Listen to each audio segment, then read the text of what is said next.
Hello everyone. मुझे उम्मीद है आप सभी अच्छे होंगे। आज मैं बात करना चाहूँगा अबाउट द रिसर्च प्रपोजल।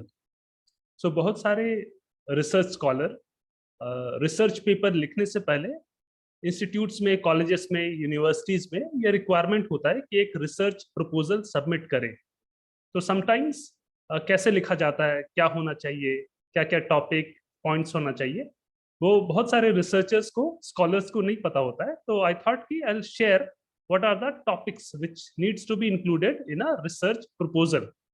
ये रिसर्च प्रपोजल एक रिसर्च पेपर लिखने से पहले बनाया जाता है। So I will share the screen in which I have prepared the points. So top में सबसे पहले हम title of the research paper लिखते हैं, बिलो दैट रिसर्च स्कॉलर का नाम, and we define why the importance of this topic. So maximum 4-5 lines में हम डिस्क्राइब करते हैं कि importance of this particular topic हमने क्यों चूज किया है, what are the developments and what are the future implications. So such kind of things we write in the importance of topic. And second is research question. So maximum 2 lines is good enough because it is just a proposal. एक बात बताना चाहूंगा that this research proposal will be the first draft. इसे multiple times improve करना पड़ेगा, edit करना पड़ेगा, and finally the research proposal हमारा तैयार होता है. Then the third point is literature review.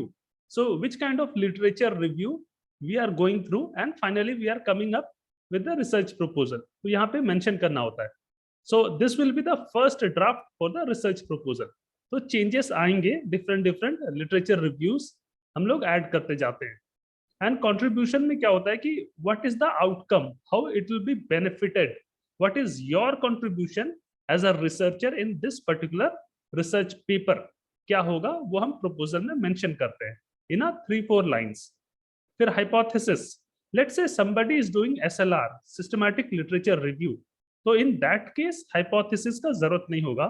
Otherwise 4 से 6 hypothesis is good one in a research proposal. Next comes the methodology.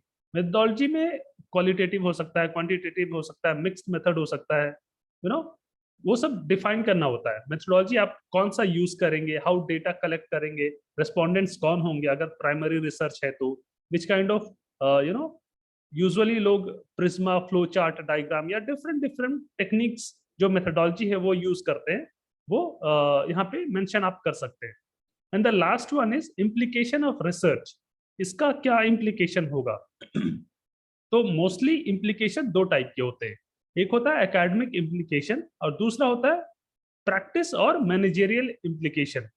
तो एक एकेडमिक फील्ड के लिए होता है और एक इंडस्ट्री पर्पस के लिए होता है. तो यहाँ पे लास्ट पॉइंट में आप मेंशन करेंगे implication of the research. So broadly this is what the proposal, जो एक रिसर्च प्रपोजल हम बनाते हैं उसमें broadly these are the points, and this will be the first draft of the research proposal. Subsequently आप improve करते जाओगे, second draft, third draft, then the final one proposal complete होता है. आई होप आप लोगों को ये क्लियर हुआ. इनकेस कुछ डाउट हो तो आप कमेंट करके बता सकते हैं.